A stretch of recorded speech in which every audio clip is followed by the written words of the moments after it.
Living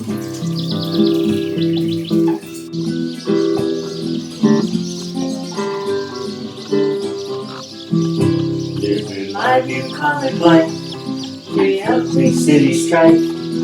Horses, chicks, and dogs, they are my neighbors.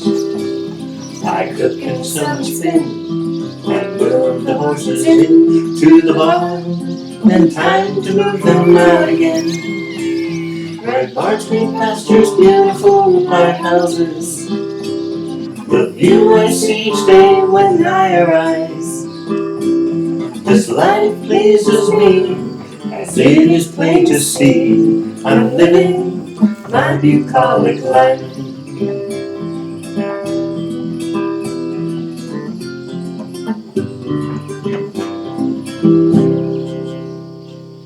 Morning or afternoon or whatever it is where you are.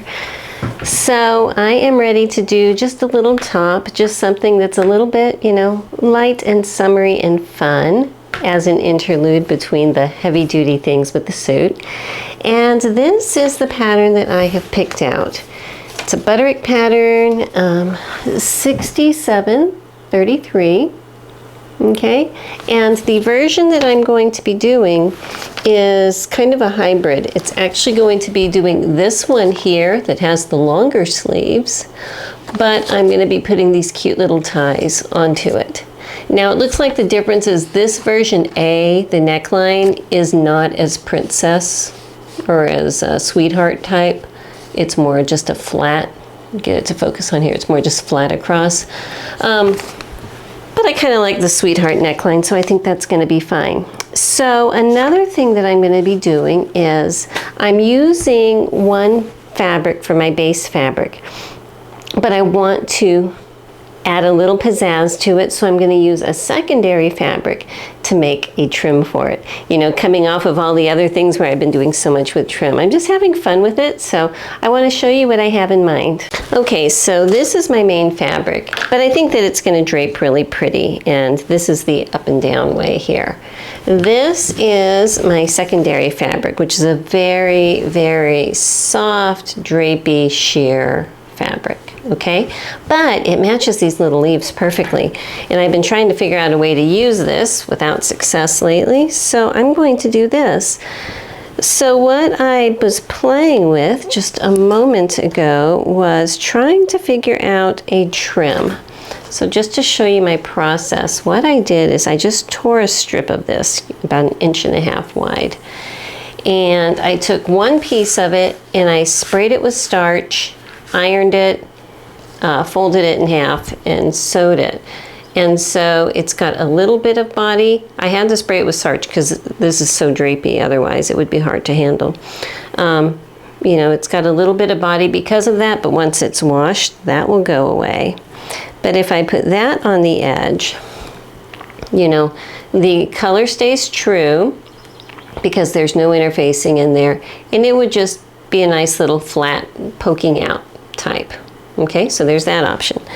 Then I did a little bit, same basic thing, except I put a piece of interfacing in there. So it's like the fusible tricot is what I put in there. So it's going to give it a little bit of body. It's still soft. It's not like super crisp. Has a little body, but it does change the color somewhat because that interfacing is a lighter color. But you can see it still matches. This color still matches, so there's an option. The last thing I did was kind of make a piping, and I was going to try to just use, a regular string for inside of there, but the white, I didn't like the white color. So I actually grabbed, I have a big thing of this fairly thick, it's just a polyester yarn, but it's like this dark blue, tealy kind of color. So I use that in my piping, and that gives a nice rolled soft edge. And being yarn, it's not super crisp. So this one would be more like this, and I like that. So out of all the three, they all have their strong points, honestly, but I'm thinking I'm going to use this one just because I like the roundness of it. I like the softness of it, you know, and hey, we haven't done piping yet, so now is a good time. So let me show you what the plan is. Here we go. All right, so this is my direction sheet with the outline. So pink is my main fabric.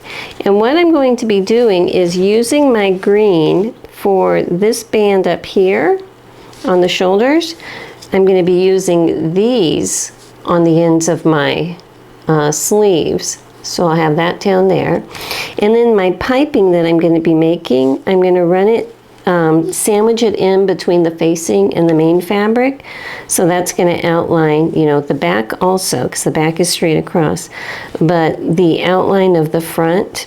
And I'm still debating on if I'm going around the bottom or not. I'll finish that up when I get there, but this is my plan, you know, just adding a little something and then some pretty buttons and calling it good. Okay, so this is my big pattern pieces. Here is my front and here is my back. And I'm going to tell you, one of the reasons I picked this one is because no darts, no fitting, no nothing. It's just nice and loose, lots of ease built into it, and you know, I just wanted that for right now. But I will show you one thing. The back, it's just the back. It's pretty straight, you know. I'm not having a problem with that at all. Now, if you really wanted to, I suppose this here is the bust apex, and you can see that if I put that on my line, the widest point over here lines up with it. And you know, time, gravity, everything else, my bust apex is here. But if I take this over and I look, I'm only dealing with maybe 1/8 of an inch difference from this point up here to this point down here. So I don't think that it is worth trying to make any kind of adjustment for something that minor. I just wanted to point that out. You don't always have to make adjustments. Some patterns are easy, and this hopefully will be one of them. Okay, so I have all of my pattern pieces cut out, and these are my facing pieces here. And I'm going to be running my piping, basically, if you can imagine the seam allowance in 5/8 this way, okay, that is the point where my piping row is going to be going. And it's going to go along the whole front facing and along this top edge of the back facing. So I basically measured it and figured out that I need 2 strips. So what I did is I ripped a 2-inch strip of my lovely sage green sheer fabric and just starched it, ironed it with starch just to give it some body because it's very, very drapey. And then I pressed it in half just to give it an edge so I know where to place my yarn. And for the filling in my piping, I'm using just big yarn. It's just plain old cheap big acrylic yarn. And so what I need to do is get a couple pieces of yarn, each one the same length, but I don't want to pull it real tight. I want it to stay kind of springy, you know. All right, so I need 2 pieces of yarn, the same length as my strips. I'm going to cut that a little longer. And so then I can go over to my machine, and you can do this with a zipper foot. I'm going to use my narrow foot, but just basically place that yarn over towards the fold edge and do a seam as close as you can without pushing into it down the edge. I'm going to use a yarn that is a fairly close color match to it, but you know, I'm not going to get fanatical because it's a strange shade of green and I know I don't have that exact shade. But you can see, it's actually easier to see down here, how the darker shade of yarn, it impacts the color somewhat, but if I put, that's the wrong side, here's the right side of this along with there, with that dark yarn in it, I think it's still fine, and it's better than when I put a white cord inside of it. So there's that. You know, use what you got, but that's how I'm going to do it. So I'm going to go ahead run these two so that they're all done and I can just put them aside while I'm working on the next step. Okay, so I'm over here on my machine and I am going to switch this out. I had a 14 in here from the skirt, but I'm going to switch this out to a number 9 because with all of this sheerness and everything, I think that that's going to work out well. So I have my little cheat sheet I put over here that's basically a sticker that shows the size that it is. Last time I used it, it was new, so next time I take this off, I'll cross out the word new. So, you know, it's my own way. And I think I've shown you these before, but it's a needle threader. But on the end, it has this little flat part right here. And you just put your needle in there with the flat part towards the back. And that way you can set it in and push it up and you know that the needle is going to be staying in the right position. And it's a lot easier to tighten. So basically I'm just opening it up, placing my yarn loosely near that fold. Guide it over with my fingers a bit, and then I'm using my narrow foot, which is going to sew, probably a little less than 1/16 of an inch away. But so you can kind of see the yarn's not pushed up straight against the edge, but it is close enough, you know. If I wanted to get really careful, I could guide it there. But I'm just going to go ahead and start sewing. Do a little bit, open it up. Move it down a little more, fold it together, smush it, sew it. Okay, so it's not a difficult process, but it makes a really cool little rolled soft edge here. Now, the yarn I'm using, it's fluffy, but it's not substantial, okay? So if you want a big, bold, thick piping, you'll probably have to use something more like a cording or something like that. You know, you might be able to come up with anything, honestly, that's gonna fill it up. Cotton cording, tiny rope, whatever. Just use whatever makes you happy. And I'm just using yarn. Okay, so that's what it looks like. So it's very sheer, so you can see where the edge is. And I wanted my stitching line a little bit away from it because I'm hoping that I can set the edge of my fabric up here, have this part peeking out, but have my stitching line within the seam allowance so it won't be visible. So I think that that's going to work out really well. And while we're over here by the machine, I was just thinking, there is, right now on eBay, there's a guy in Arizona who's selling a Meister machine, about the same vintage as mine, as this lovely girl here. His looks a lot shinier, with prettier decals and everything, but you know, I'm very emotionally attached to this one. But still, sometimes I am just so tempted to go ahead and do a buy it now thing, but I don't need it. I don't need it. But I just thought I would mention it to you because maybe there's someone out there who loves my machine and wants one. There's one available. It looks like it needs a power cord, but you know, you can buy those. Everything is replaceable that way. You know, motors are replaceable, power cords are replaceable, but the gearing and everything of these babies is fabulous. So anyhow, I'm going to do this one and then I'll meet you back at the table. Okay, so I need to cut interfacing for my facing pieces here, and this is what I'm going to use. There you go. It's very lightweight, extremely lightweight, inexpensive, basic, fusible Pellon interfacing. So I'm going to go ahead and cut these pieces. I was thinking about doing the little tie armband also, but I think that that would change the color of it, and it's not really necessary. I can have a soft drapey armband. While I'm putting this away, I just wanted to mention I use this stuff a lot. And regular price, it's 99 cents a yard. I buy it by the bolt. When I can get a 50% off coupon or interfacing is half off, I buy the whole bolt. And that brings it down to like, what, 50 cents a yard? And how many yards are on here? There's 48 yards on here. And so that's going to take a while to use up, but it's so handy to have a lightweight fusible interfacing on hand.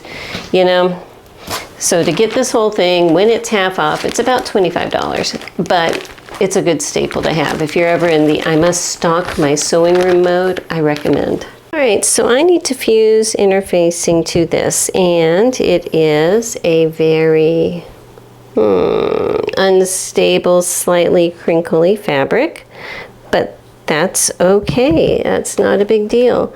Let me add some water, hang on. I'm still going to put my interfacing on the same way. So my fabric is wrong side up here, and I'm ironing it alone first to heat it up to get any excess wrinkles out. And I understand it's a wrinkle fabric, but it's okay for the facings, it's fine. I'm placing the interfacing on top. Now when I ironed my bottom one, it is a crinkle, it is unstable, it's going to stretch it out a bit. My interfacing is the stable party in this relationship. So I'm going to place it just so it is covered completely. I need to get a pin in here and pull the fabric down a bit. Okay, after I get the interfacing fused on, I can come back and trim the fabric that is pooched out, the outside edges, if I need to. So, sometimes I use a press cloth, sometimes I don't. Today I am not. And I can't tell you exactly why. It's kind of a gut feeling based on the type of fabric, the type of interfacing, if I think it's going to get damaged, things like that. This is a hardcore fabric, even though it's pretty lightweight, so I am ironing it, and what I do is I just kind of pick up and move the iron. I'm trying not to push it back and forth like this. I'm trying to just pick it up and put it down. Once I have it, fused on the whole way, I'm going to flip it over, and now I can iron the right side just to make sure I have it for sure a good fuse. And I take my iron up as hot as my fabric can handle it, and I do use quite a lot of steam. So this is my wrong side, and you can see, hopefully, where the edge of my interfacing is and the edge of my fabric is. So I'm going to come back and I'm just going to trim around that interfacing edge, and that'll give me a much better final piece here. And what I do is if there's any markings that need to be transferred onto the piece that's interfaced, I transfer those markings after I've done all of my fusing and trimming and everything, because that way I know it's going to be in the right final position. I want to show you a mistake I made. When I cut out my facings, I actually cut two of the same side out.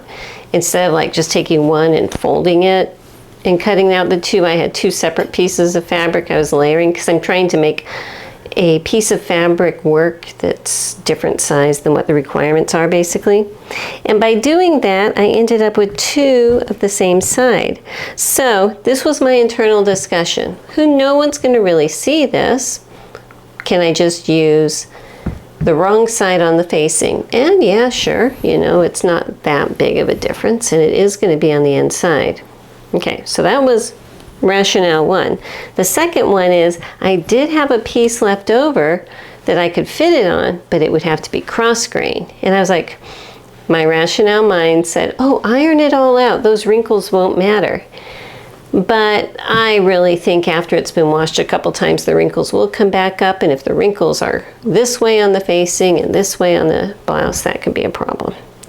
So step 3 was taking two smaller pieces, run a serging seam right here and press it down so that it will fit, and now I'm going to go ahead and cut out my piece.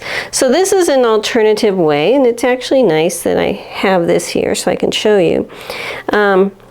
When you're dealing with a really crazy fabric, sometimes it's nicer just to cut out your interfacing first, iron it on, and then cut around it, than trying to make the two match.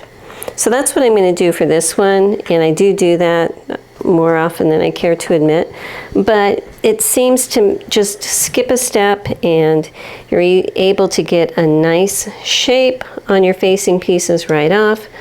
So there you go. Okay, and right now I am extremely excited to announce that I am going to be using my hole punch with my little piece of scrap leather and my heat erasable pen. It just feels good to be able to use my sweet friends here again. So what I'm doing, using my hole punch to punch out my marks here, I'm going to mark these. Actually, this hole needs to kind of be on the outside, but since there's dots on here already, I'm going to mark this on the inside. And I'm also going to be marking the center back fold line. This is my back piece. And I'm showing you this because what I'm also going to be doing as I'm working on my facing pieces is placing my piping. And here's the reason. The fabric is very unstable. It's stretch rayon. It's going to do whatever it wants to do, okay? The facings, because they have interfacing on them now, are much more stable. And so if I have to ease one to another, I ease the unstable to the stable. So what I'm going to do then is basically sew my piping onto my facing pieces. Now, as soon as I drew this, I realized, hey, I need to draw that on the right side. So let me do that again. What this line here is a 5/8 inch seam allowance, okay? That's the regular seam allowance for this. Now, this part sticks out about 1/4 inch. So I'm going to draw one more line 1/4 inch beyond that. No, it's hard to do this upside down sometimes. Okay, so I have two lines here. One is the stitching line, the other is where I'm going to place my little piping so that it reaches just beyond that stitching line. And it's going to want to bunch up, so I'm actually going to put it on kind of, not loosely, but I'm not stretching it either. If it wants to have a little pucker, I'm going to let it have a slight little pucker. I'm not, pulling it extremely tight. I don't think that's necessary here. So I'm pinned it all the way across.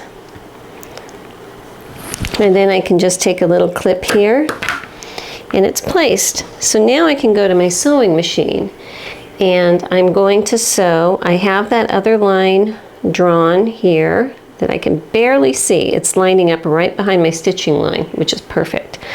So I'm basically going to sew my piping onto my facing first. I'll pin the other pieces. I'm going to pin the fronts the same way. So this is that top edge that's going to go in the back. Okay, this is my back piping. So when I roll it and I iron it, so this line's going to disappear, it'll look like that across the very top. Okay, so just a little bit of fun, something different. Now on these pieces, it's this edge. I still need to trim this a bit, but it's along this edge here that I'm going to be doing that same thing, drawing the seam allowance, the placement mark that's 1/4 inch out, and pinning this. Now when I get to a corner, let's say I'm coming here, and this tape is on this straight. I just tore it and made the piping. It's not on a bias. So when I get to this point, I'll clip it. Actually, this is a good enough point. I'll clip it almost to that stitching, open it up, and carry it down like that. All right, so these are sewn on. I need to press this one to erase those lines, but I have also just run some serging along the opposite side just so it has a nice clean finish. Putting these aside for a minute, and I'm about to get started marking the front. And I was just curious, it's having you put E-stitches between 2 dots on the front. Mark it up. Okay, and I put the back piece up against it just to see how much I'm dealing with. So if I match these dots with these, it looks like maybe 1 inch. I'm easing together. So instead of running multiple rows of gathering stitches here, I'm just going to do my finger crimping method on that. I think that that will take up the amount that will be useful for me. So I need to mark this piece. I'm going to be using my red pen because I think that that's going to show up better on this fabric because there's already too much black going on with all of those little black dots, so it's not showing up really well. But if this is a mark here, oh yeah, that'll make a nice mark. Okay, so I'm going to mark the 2 dots up at the top, these over here that indicate where this ease is going to be. They have a separate piece that has a buttonhole placement, so there's no buttonhole marks at this point. Later on, when we're about to put them on, then I will buttonhole mark it. There's some notches up here, notches here. I'm just going to go ahead and mark them with my pen. And so like with 1 notch, I just have 1 dot. With 2 notches, I'll have 2 dots, things like that. And then after I sew, I'll serge those. Okay, so I want to show you what I mean when I say finger crimping. If you haven't seen, I'm going to start up here at the very top mark. Here's my top, here's my bottom mark down here. And I'm going to put it in about between 3/8 and 1/2 inch. I want it in far enough that it'll be somewhat close to my seam line. And I set my stitch length, you know, fairly long, about a 3.5 or 4 millimeter, and push the back here. I put my finger in the back, pushing it up against the back of the foot and down towards the bottom. And see, it's a bunching up. Just get a bunch of bunches. Let it go when you get too many, and start again. And too many is just however many you can hold. There'll come a point when it feels like there's too much to hold, and that's when you let go and try over. Okay, so I've gotten past this line. Let me pull it out. And what that does is it works in ease. It's kind of hard to tell in this fabric because it's so patterned, but it's going to work little micro gathers into each one. Now, say you do this and you get it up there and it's not quite gathered enough, you could still grab that bottom thread and cinch it in some more if you want to, you know, that's fine. But usually for just a little ease, this is all that's needed. Okay, so now that that is done, what I need to do is attach the facing to these front pieces. So I'm taking my facing that has my piping already attached to it. I'm going to try to be very careful that I match up my edges exactly right. Now remember I said that the one is more stable than the other because it is. Like on here, my fabric has stretched a little bit out. You know, it's the nature of this kind of fabric. So I'm going to pull my facing over so that it is correct. And then as I sew it, I will just work all of this in. So that's why it was important to me to sew it onto my facing to begin with, because if I had sewn my piping onto my fabric and it's stretching all kinds of wonky out of shape, it would have been very difficult. I won't say impossible, but very difficult to ease it in with the piping on there without the piping starting to look a little weird. So anyhow, what I'm going to do is go ahead and pin all of this on and then come back and sew this at 5/8, trying to be very careful to keep it at 5/8 seam allowance. And I'm going to do that for both of the front pieces. All right, so I have it all pinned on. Now when I sew it, I'm going to sew it with the facing side up so I can try to carefully guide my stitching down the same seam line that I already have on here. And then also, if there's any extra to be eased in on the bottom, and actually once I pinned it on, it fell back into line pretty well, but if there was, putting that piece that has the extra on the bottom makes it easier to ease it back together again. I think it's going to look really cute. So it's sewn, but now it is time to understitch. So I'm going to be pushing the seam allowance towards the facing side and running a row of stitching down here on the facing side about 1/8 of an inch in, all the way down. Now when you get to the corner, if you have trouble with the corner, don't worry about it. Just get as far as you can. Stop, move it down here, and then start up again and continue all the way down to the bottom. And before I understitch, I'm actually going to take out some bulk here. So I just took a little clip just to take the point out. And then I'm going to come in and cut, not to the stitching, but to like maybe 1/16 of an inch away, and cut a little triangle. And that way, hopefully, there won't be as much bulk on the inside when I open it up. That little triangle is going to kind of absorb it. Actually, that wasn't quite enough. Looks like I may need a little bit more here. Trim it a little more. Okay, so let me take a peek and see if that looks like it's enough. Yes. All right, so see how these are lying next to each other now and not overlapping, so that'll be a better bulk. So it looks like it's almost like a 90-degree angle that I chunked out of there. So let me do the same thing on this side now that I know how much I need.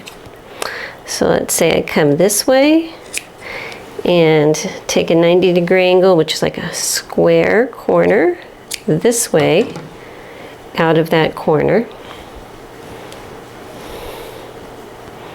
so that when I go to fold it out, if I take a sneaky peek inside, they are pretty much, whoops, it opened again, but they're pretty much laying right next to each other. And that's good because I don't want bulk here. Now, my fabrics are very lightweight. I'm not going to be grading this, but between taking that out and understitching, it should look really good. Okay, so let me show you what I've got done right now. It's looking cute. These are my pieces here. And you can kind of see what the piping is going to look like. And it's not like a really rigid piping. I put a yarn in there because it's going to hold a little bit of body, so it's not completely flat, but it's not going to be, you know, a big like round thing. But I think it's kind of cute. You know, it just gives a little something different, something extra. Now the next step they want you to do, oh, I have to point out here, I ran a row of stitching at 5/8. This is the upper part here, just along this edge through the facing and everything, holding all that together. Okay, so what they want you to do now is come back and run a row of top stitching up here. I'm not going to do that because I understitched the top part, and you can see my understitching there, and already pressed it with my piping. And so this kind of takes the place of having to top stitch. In the instructions, I believe they only want you to understitch the long part, but you know, I think that that looks nice.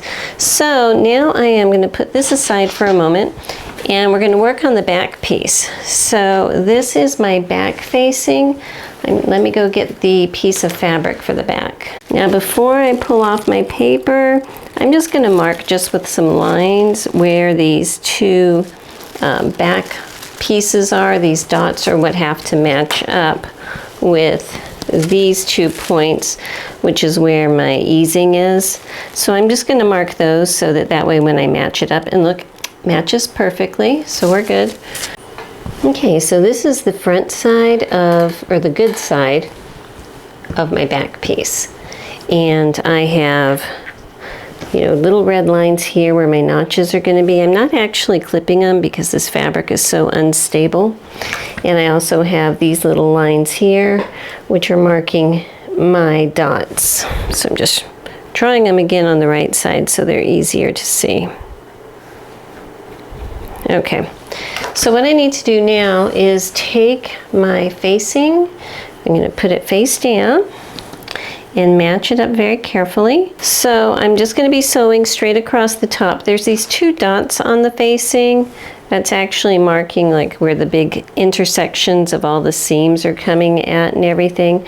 So I'm going to make sure I have that marked, but these are, this needs to come off so I can see that edge line clearer, because it's important for me at this stage to be sure that I'm accurate where I'm placing things.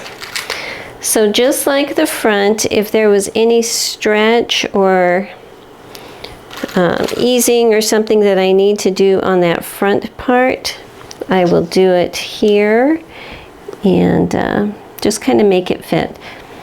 This crinkly, wrinkly stuff, it's a pain because it stretches, but it also retracts pretty well. And if you ever get it totally stretched out of shape and it's driving you nuts because you need it to crinkle again, spray it down with water, let it dry naturally, and it'll come back into its normal wrinkly self. Somewhat like me. All right, so let me go ahead and finish pinning this. I will be stitching it over these stitches, so I will be sewing it with the facing side up. And then after I sew it, I will also understitch this one, okay? All right, so here's my back facing with my little piping strip on there, and you can see my understitching line here. So when it was time to go and stitch it, I push all the seam allowance towards the facing side. The seam allowance goes towards the side that nobody wants to see, okay? And in this instance, it's the facing. So once I pushed it all over there, then I can come down and stitch it nicely. And I've just kind of pinned it, the sides together. It doesn't actually say to sew these yet, so I'm pinning them just to hold it in place, because now I need to put it right side up and pin my front piece on. And first thing I want to do is make sure that I match up my upper edge and this upper dot here. It's quite a jumpy little fabric. It wants to go all over the place. This pin's going to need to go in a few times to hold her still. Okay, now I'm going to also put a pin down here at the bottom where they also meet again. So that's why it was important for me to mark them.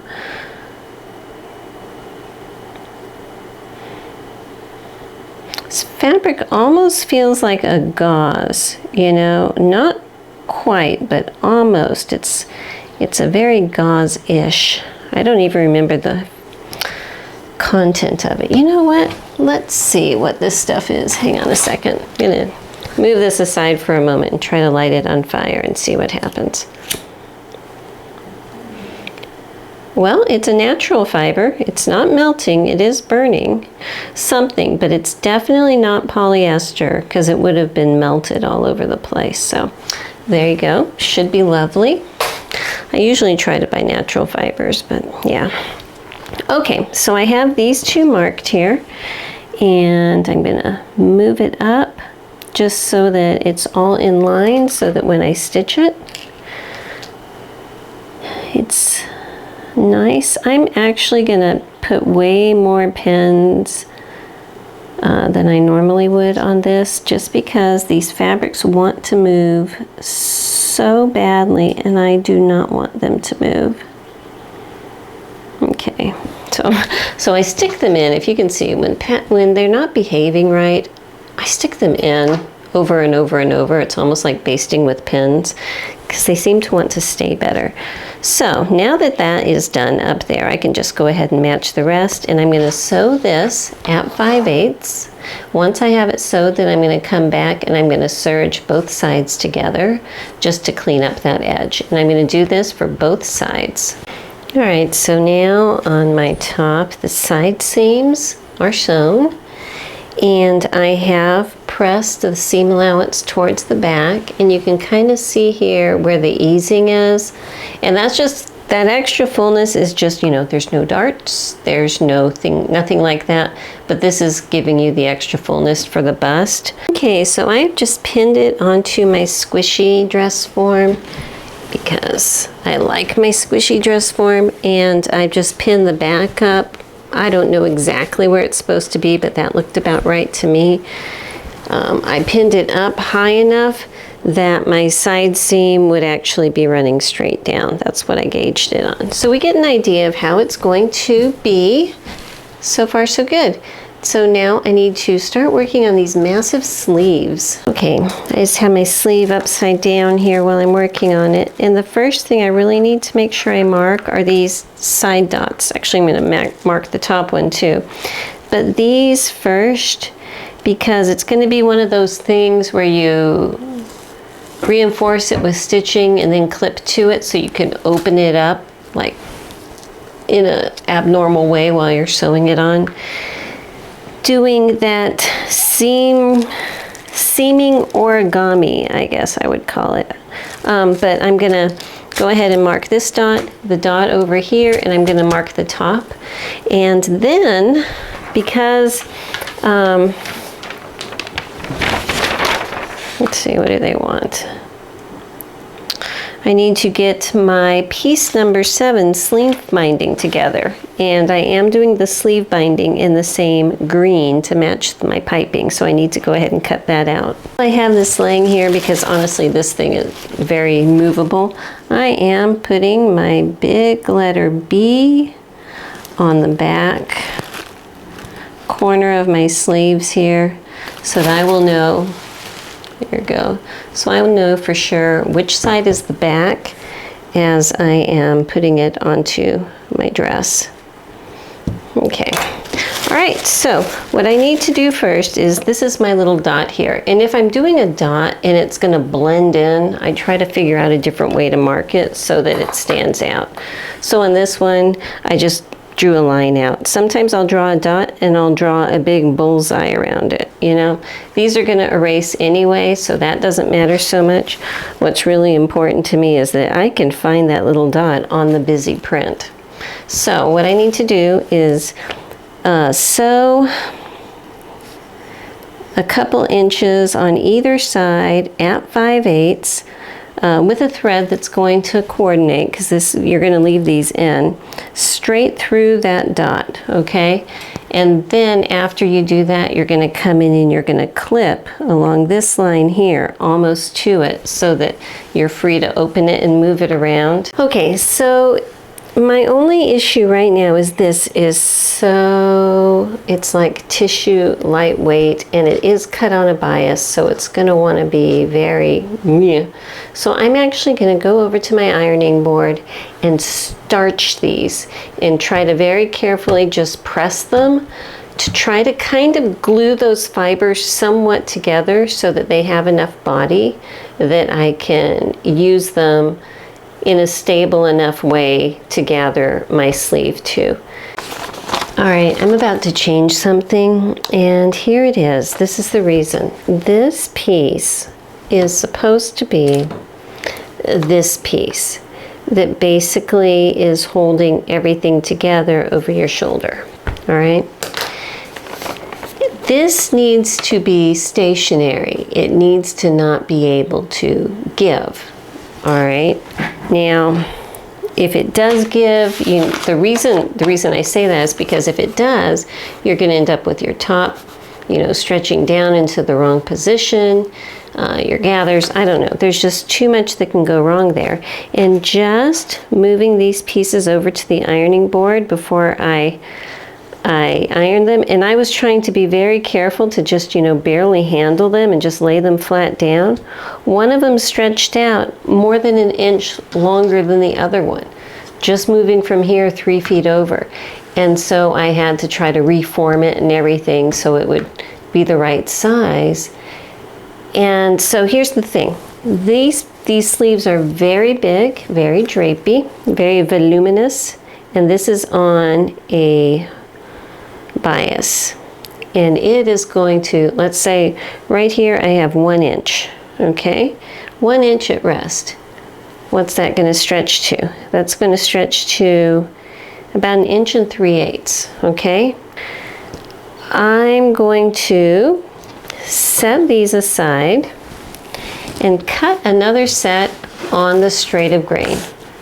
I don't think that there should be any problem with that. It'll look the same, it won't stretch, and I think that that will be so much better for my peace of mind. So just thought I would mention that. I have plenty of this green fabric, so I can cut those right now, and then I will be right back. All right, so while I was over at my ironing board ironing it, I just folded it in half and ironed it in half, and I think that that's going to be helpful. So now I'm just going to cut my piece here, and I can mark where the center point is right here. Okay, these other points on the sides are at the 5/8 seam allowance mark, so hey, so for my size it's here and here. And so because of that, I don't really feel like I need to mark those because they are on the seam allowance. I'll be able to see that exactly. Now that I have all of that done with the band, what I'm going to be doing is around the whole upper edge of the sleeve, it's a very big sleeve, I'm going to serge around there to keep it from unraveling. And then between my 2 dots, and they're the ones that I now have little slashes at, I will be running 2 rows of gathering stitches, and then once I have those rows on, then this is what I'm going to be gathering them to. Good morning. Welcome to the next day. Let me check the audio. All right, I just had to check my audio and it is good. So last night, the last thing that I was going to do is serge over the top of the sleeve head and run gathering stitches. I've had a little bit of a change of heart. I've actually serged all the way around each sleeve. There's a reason for that, but I'll get to that in a minute. And also, when I was going to run those gathering stitches, this fabric, I've decided it is 100% cotton. It's very lightweight. There you go. It's basically gauze. So this is the side here. That's the more stable part. The part that I was trying to run my gathering stitches on was more of this type of a part, and everything is stretching and everything is just, it's not behaving well. So I tried and the stitches got wonky, the tension was wrong, everything was against me, so I took a step away, went to bed, got up in the morning, and I'm back up here, and I think I have a plan, so let me show you. I've played with different feet this morning, trying to figure out which side I'm pulling here. This one here is a cool technique. It is using this foot, okay? It's got a little hole here and a couple, see how it's wide? And then there's the 2 narrow points, all right? What this foot does is you thread both the bobbin and needle threads through that little hole, and it kind of pulls it and zigzags over it, so it makes a tiny little casing around, and then with that casing you can pull these threads and it makes it really cute and gathered and shirred and everything. Okay, so the first thing is I'm going to pull out enough thread that I think will cover the distance of what I need to gather, okay? And then I thread my foot before I put it on the machine. So I'm putting my threader from the top into the bottom like that. And then I can stick both the bobbin and the needle thread. So now I have both of them through my little needle threader and I can pull it through. So just kind of pulling these to the front. I'm going to put my foot back on. Now you have to start this at the very edge of your fabric. And my gathering is starting where those cuts were, where we reinforced with the stay stitching. So with this thread pulled forward, I'm going to slide my fabric in here. Okay, here's my little cut here. That's where I'm starting. And since I'm just doing one row of this, I'm going to kind of center it between my edge and where my stay stitching is. I have my zigzag width pretty wide. I have my stitch length. Oh, we're going to make it a bit little less than 3. I think that'll work. And just get it started. You don't really have to backstitch because this is holding it. Nothing's going to come loose. So as I sew, I'm not going to pull it. I'm just going to kind of keep it from getting tangled. And see how it's kind of pulling that edge in? That's okay. I don't mind that. That's just to protect my little threads here.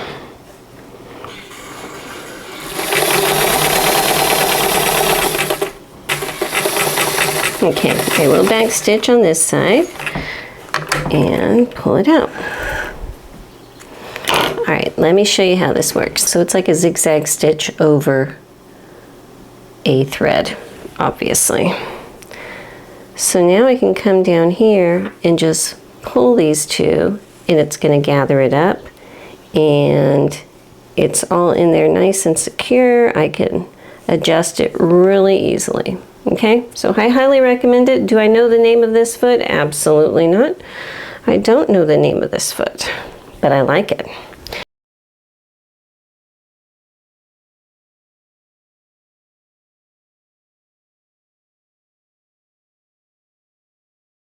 All right, so I'm ready to put my little band onto the top of my sleeve and gather it to it. This is marking the 5/8 seam allowance on this green. This green, it's like a chiffon, and it's kind of funny because it's the more structurally secure of my two fabrics, so that lets you know what I'm dealing with here. Okay, so I am doing this with the wrong side of my fabric up. This is the right side, this is the wrong side, and that is my center point of my shoulder. And there was a mark on our pattern piece right here. That's what you line up with, that center mark. It doesn't really matter which side. I'm just kind of arbitrarily picking one here. And because my fabrics are so wonky, I am fishing my pins in several times. Okay. Okay, this is the end of my gather. So I have not pulled these gathering threads yet. What I'm doing is lining up this line, that's my 5/8 seam allowance, with that little slice that we took to the dot underneath here. Okay. Putting a pin in multiple times there also. And now I'm going to go ahead and pull my gathering threads to work in the ease over here before I pin the other side. So it's that zigzag over the thread, and I can just pull it very easily, which is so nice that there's something going very easily here. All right. So you can see it's a very, very wide sleeve. So I'm going to work it in there. Looks like I need a little more. Pull this over. Okay, so now I have enough that I can pull everything flat, and then I just can adjust them and pin them into place. So I'm just vaguely lining up the top. This is very lumpy up here, and I am going to be trimming all of that gather part off, so it's going to lay flat eventually. So it doesn't really matter to me that it's that lumpy right now.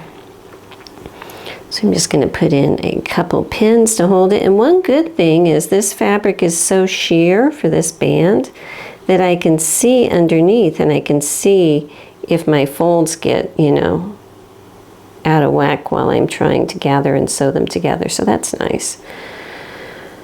Okay, one more here. And then just do the same on this side. You know, match up my little mark where my seam allowance is here with my slice, adjust my gathers, and then once all that is done, again, wrong side up, I am going to make a seam at 5/8 of an inch, you know, fairly strong seam here. All right, so I've got it sewn on. Now I'm looking at the right side here, okay? And I have a lot of stuff up here that I just don't need anymore because this seam is fairly small stitches, so it's very secure. So to make everything lay a lot better, I'm just going to come in here and trim off all of this gathering mess up here at the top.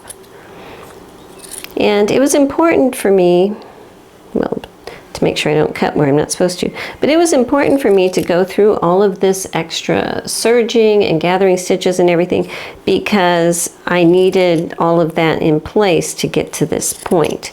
But they don't serve me any longer, so I shall set them free. As you do. Okay.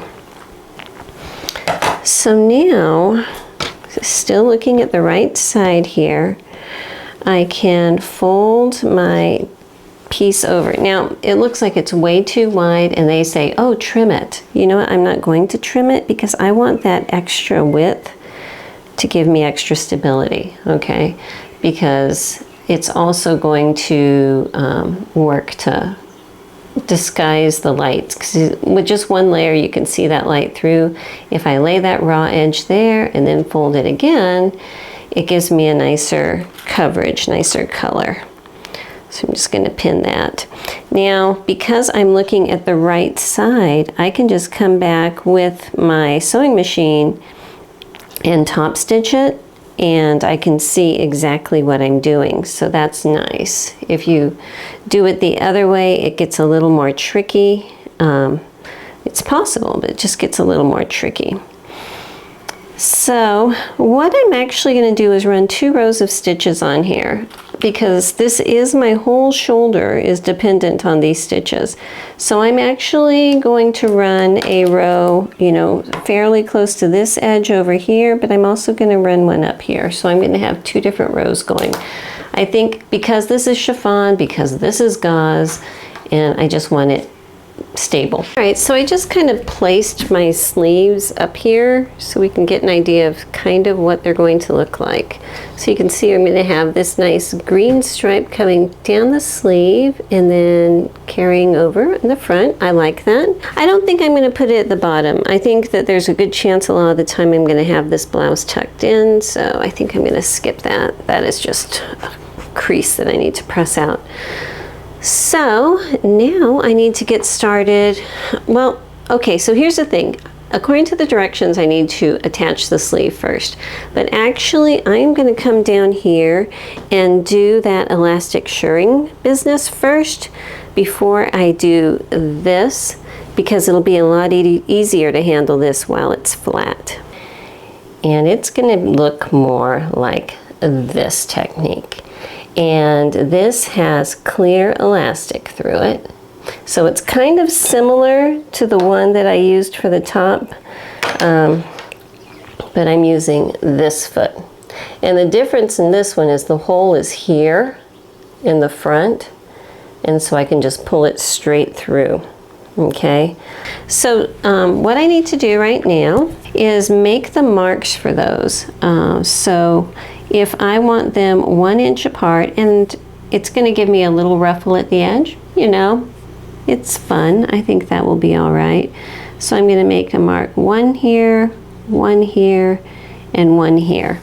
And I'm just going to move that down, you know, carry those marks over.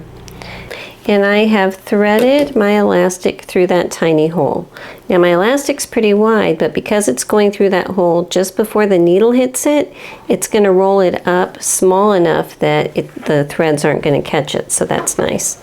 So I have maybe like pull a couple inches behind here, so I have something to grab onto, pulling my threads behind.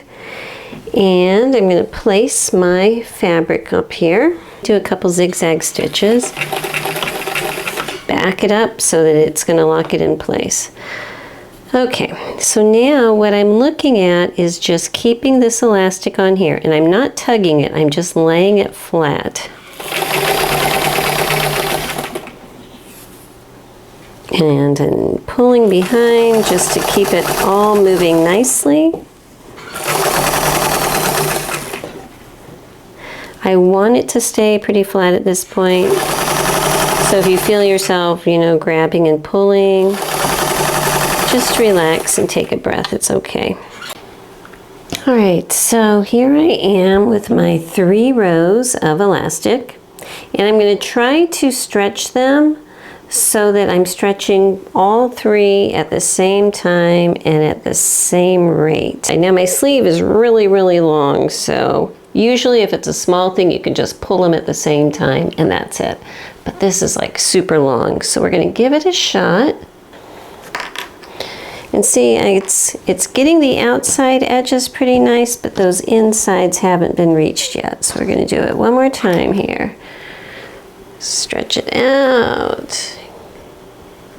Pull it together. Oh, it's getting closer. I think we're going to have to do it one more time. So what I'm doing, I'm just reaching in, grabbing both at the same time, and pulling. And you can feel it stretch. This stuff has an amazing stretch capability. Okay, I think that's good. So what I'm going to do now that I have it the way I want is to secure these elastic ends so they're not going to go anywhere. And I know it's clear. It's just, trust me, it's right there on top of that line. So I just have a thread with a knot at the end, and I'm going to be stitching in the very middle of that elastic. Just down and up. And I'm going to make just a couple stitches, trying to make them in basically the same area so I don't compromise the strength of it. So you can see this is giving me quite a ruffle at the bottom. I think if my sleeve was longer, like if it was all the way to here, I would have given myself a longer ruffle, but I didn't want them to go too far up my arm. So I don't know. I'm kind of concerned that it might look a little bit clownish, but I'm going to pull this bottom row of elastic off. That's going to give me a much nicer drape. And only 2 rows there. So, you know, sometimes you just have to work through things. Okay, so I have the elastic pulled out. Now I'm pulling out my stitches. So, sorry if this seems like a waste of time, but sometimes you just have to work through some decisions along the way. And something like this, it would be so much easier to handle at this stage, you know, than going back and redoing it at the very end. And I don't feel bad. I mean, even the very best of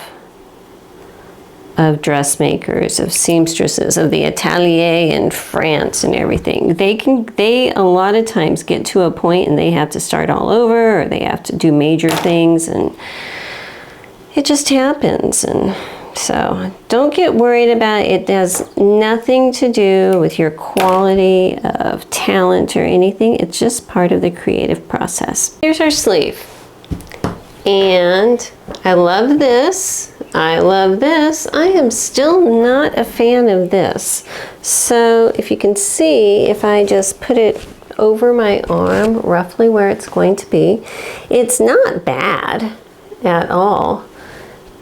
It's just not great. So I am going to go ahead and take the green band off, just make a simple little rolled hem with this fabric, and I think that's going to take the emphasis off of the edge, and I think that that's going to be a good thing. So I finally have both sleeves to a place where I'm comfortable with them. So what I need to do now is fold it right sides together and sew down this seam here at a 5/8 inch seam allowance on both of the sleeves. Okay, so just underneath where my sleeve is, I just opened those seam allowances and ran a little seam there just to keep them flat and out of my way. Nothing fancy. And now it's time to go ahead and try to get these sleeves placed on. Now, one thing I need to do before I start this is, because I have already serged all the way around these sleeves, I actually need to come back and serge this sleeve opening. So in addition to serging around these armholes, I also serged around the very bottom edge. Just because I'm probably going to be doing a similar hem, a little roll narrow hem as I did on the cuffs down at the bottom, and having it serged just makes life easier. So, you know, this being cotton gauze, it stretches out of shape, and I could go and press this and make it nice and flat, but then I'd erase a couple marks and I don't really see the point right now. So I got my sleeve here. I have my sleeve right side out, and I have my letter B very visible, so I know this is the back of my sleeve. This is the back of my blouse and the front of my blouse, so I know that this is where it matches up. So I'm just going to pin it down here at the very bottom first.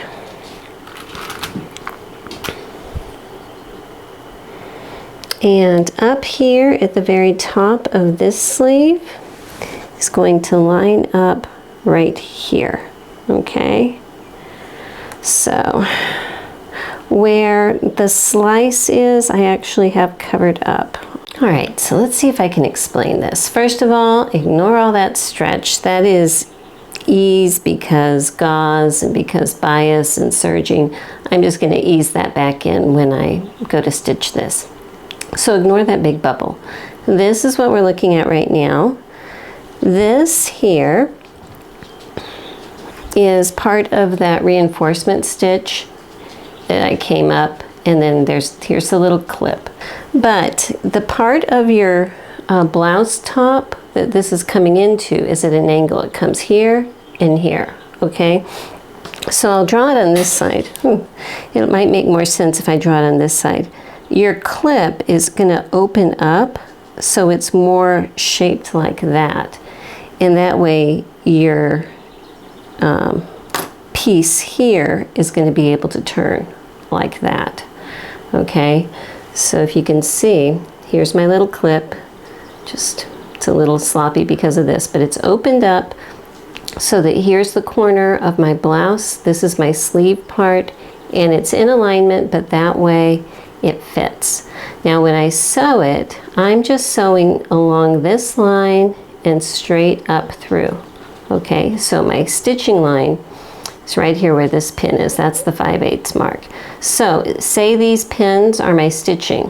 When I open it up then, and this is my front here, this is the front top of my princess seam on my blouse, and this is my sleeve coming up. Okay, so that's how that works. For this part where it's all stretched out of shape, I'm just gonna split the difference, pin it in the middle, and let my feed dogs work it in for me. I think that this stuff is malleable enough that I can just kind of smush it together, and when I sew it, it'll even itself out. Kind of like that. Okay, so that then when it comes time to sew it, I can just kind of push it together and see how it just wants to go back. You know, it just needs some guidelines, that's all. So I'm going to go ahead and sew my sleeves on. The exact same thing we do here, we also do in the back. And that's where this is going to open. And on my back, I'm going to place that opening so that this flat seam can then go in a 90-degree angle. Okay? So if I didn't have it clipped, this would be flat like this, but since I did, I can open it up like that. So that then when I come and sew, I'm sewing over here. So when it opens, it looks like this. Okay, so this is the outside after I've sewn my sleeve on, okay? And what I did is two things. I came back and I sewed it twice. Okay, so this is my 5/8, and then I came back in at about a 1/2 inch in, just because it's the sleeve. You know, it's always good to reinforce the sleeve. I need to press this so my B can disappear. What I also did is pressed and tacked my seam allowances where they join towards the sleeve, okay, because it's going to hang a lot nicer that way. So basically I put it in the right position, pushed my seam allowance that way, and then came up, and you can probably see right here, did a little stitch in the ditch for about, 3/4 of an inch or so right here, just to anchor this seam allowance over here so it's not going to want to move. Okay, so I did that both in the front and in the back. You can see it right there. So everything is nice, secure, and it's going to stay at the right angle for me. Okay, so this is what I have so far. Not bad. This is just that button placement guide. I just kind of pinned it on to get a look at how the buttons are going to work. And the sleeves are over here, and they are nice and full, so we like that. I like how the green stripe of the sleeve is blending with this green stripe. I like that. And this is how the back is looking. I think that if I had to do it again, I would try to make sure that my piping was as wide as this, but that's pretty minor, so I'm not going to worry about it. I do need to come back, and I'm just going to try to somewhat invisibly stitch this facing to the fabric back here, because I did notice that it wants to kind of go its own way. All right, so I'm going to mark where these buttonholes are on my fabric, and what I need to have is a starting point and a track. So if I measure on this guide, this is the edge, and it's in 1/2 inch from the beginning of the buttonhole to the edge. So I'm going to go ahead and mark on my fabric. I'm marking it based on where the pink part is. I'm counting that as my edge. The green part is not the edge. Okay, I'm just drawing a line. This gauze, you know, she is finicky, but I'm going to draw it at that 1/2 inch mark all the way down. I place it up here, and I just folded it on that center front fold, placing it along my mark, and just making little hash marks where the buttonholes need to start. And now that I have that, I'll draw my track lines, and I do that by lining up my square here. Okay, so it's big and messy, but as always, my marks will disappear, so I'm not worried about it. It just makes it a lot easier for me. So one last thing that I need to do on this, because of this fabric being what it is, and this is extra that I wouldn't normally have to do if it was a sensible fabric, but I am just going to kind of baste around it just to hold the layers of the fabric in place. Hang on, let me turn this here, because I stick it underneath my buttonholer on the machine, and it can shift some things, and I just don't want to deal with that. So there, it's just loosely basted around. Let me show you. Okay, see how it's just loosely basted around there, so it's going to hold it in place from having the top layer wanting to go somewhere else than I want it to. And so I'm going to do that around every buttonhole. You saw it didn't take very much time. And then go over to my machine and stitch them on. Oh, the buttons I'm going to use, they're the same ones I used for that button-up dress, because I have a lot of them and I'm slowly working through the stash, and I just thought they'd look cute on here. So those little shank buttons is what I'm going to use. So my buttonholer is set up on my Model 15, which is my main backup sewing machine. And I did one, and I'm actually going to be going around twice, because once this fabric's so lightweight, I didn't think that it was quite strong enough. So thankfully, this will allow me to do that. So I line up my track and just gently get her started. So gently getting the first couple stitches by hand, and I'm just going to let her go.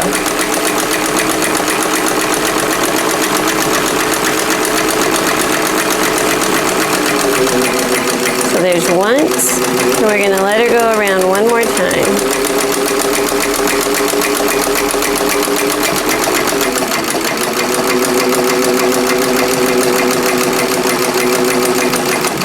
Okay, so that's twice.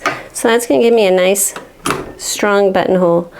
And I just wanted to mention, I could, if I wanted to, buy a buttonholer for my Meister. It's a different shank. This is one that's made for a lower shank machine, so that's why it works on the Singers. My Meister is a high shank, so I'd have to get a different one.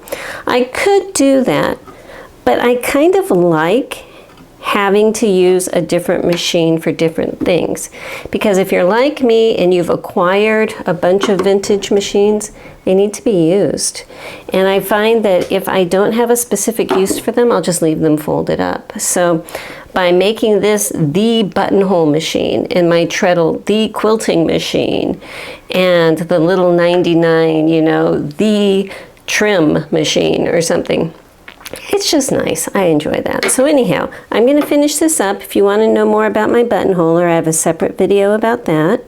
But I encourage you to get them.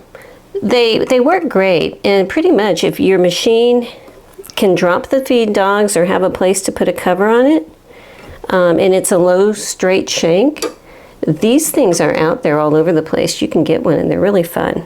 So anyhow, so I have all of my buttonholes done, and I have pulled out those basting threads. So now I'm just going to press it to set all those buttonholes and erase all of my marks. So I have a nice clean front. Okay, that is lovely. So actually, before I go and sew buttons, I'm going to go ahead and do my hem. So I'm just going to do a very basic double turned hem where I'm just turning it under about 1/8 of an inch for that, the serged layer, and then one more time, and then just do a straight stitch over that. So just a basic tiny little shirt hem. So I'm just going to use my little chisel to cut these buttonholes open, making sure I don't cut my stitches. And once I have it pushed through, pull out the loose threads and clip them. That should work. So if this is my button, it's going to look like that. I think that's really cute. I want to show you on the hem, what I ended up doing is, because this part here is a lot thicker, I did not roll this part twice. I just folded it up once and kind of tucked the end in and sewed it, but then when I got just past where all that facing is, then I rolled it in, okay? Because I think that if I had tried to roll this twice, it just would have made a mess of it. And from the front, it looks the same, and I think that that's fine. Okay, so now to mark the buttonholes, what I'm doing is I'm just overlaying the buttonhole one on top of the button one. Just the entire facing over the entire facing so that it's the same width the whole way. And making sure that the bottom is equal. Just make that nice and straight. I'm going to stick a pin up here at the top. And then my button placement is going to be closer to this side that's closer to the edge of the buttonhole, because that's when it's going to want to pull that way. So that's where we sew it. So I'm just going to reach in and make a little circle in each buttonhole in that place. Oops, there's my alarm. I need to go check something downstairs. Had a minor disaster averted, I suppose. I have an inside garden downstairs and the water pump died on it, so dealing with that, but that's okay. Everything's on track. So what I did is I made those little dots where the buttonholes were lining up, and then I brought them, like say there was a dot here, I just did a line straight through it, and then I measured in 5/8 of an inch from the edge because that's where the placement line is. So at each of these lines, I made a cross mark at 5/8, and that little cross mark is where I need to sew my buttons. Well, here she is, and I think she's pretty darn cute. What I'm going to be doing though is, because she is a crinkle gauze and I have spent a lot of the day ironing her out. Oh, see, I did tack that down so the facing won't come up. But anyway, what I'm going to do is I am going to spray her down to get those wrinkles to work themselves back in there so I can see how she's going to be.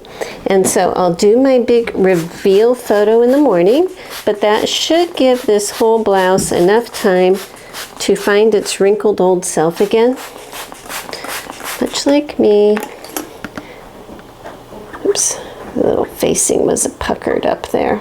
Anyhow, I think she's cute, and here's another close-up detail of the front, of the buttons, of the piping, of the double-stitched strap over the sleeve, which I am glad I did because it's making it extra strong. See you in the morning.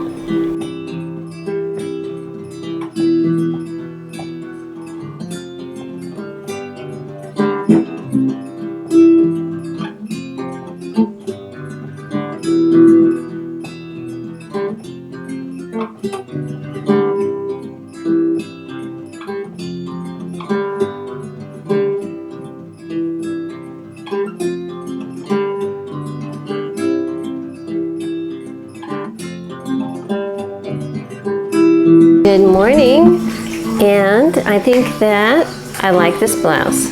It's very comfortable. I think it's really pretty. I think that it has enough ease that you can move around really well, but not so much that it's too bulky to tuck into things, you know, and I think I like it tucked in. As far as the issues though, if you're at all concerned about, you know, bra straps and everything, it's a very, very wide placed shoulder. And I have one of my wider ones on, my wider bras on, and it still just barely covers that point. You know, double stick tape will take care of that for the day. Just put a little on top of your bra, pop it on, it's not gonna go anywhere. But if that's an issue for you, there you go. I'm glad I put this on the straight of grain because I think that it's important, at least for me, to make sure that my shoulders aren't going to stretch any and all. But really, it didn't have any problems. Most of the fiddlediness and everything was my own additions of, you know, the trim and playing with sleeves and things like that. I can tell you that the sleeves, the way I did them, I think having those 2 rows of elastic actually compressed and shortened that sleeve, so it's actually shorter than what I thought. On the pattern envelope for my version that I cut out, it looked like they were way down here, but for some reason mine are way up here, and I didn't think that 2 little rows of elastic would make that much difference, but apparently it does. So I'll have to see if that's what I want to keep. You know, it's not beyond me to change my mind later, but there you go. The fabric that I use, I think, worked out really well. This really lightweight, I believe it's cotton gauze, especially for late July on the porch and everything. You can tell it's humid. Lovely. I would recommend it. I didn't really see any problems with it, and I think it's a cute little blouse. And if you didn't do all the extra stuff, all the piping, all the playing with sleeves, all that kind of stuff, you could put it together pretty quickly, I'm thinking. So I hope you enjoyed it, and I will see you next time. Bye-bye.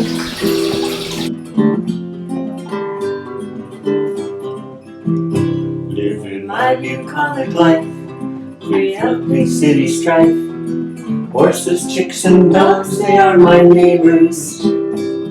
I cook and sew and spin, and move the horses into the barn. Then time to move them out again. Red barns, green pastures, beautiful white houses. The view I see each day when I arise.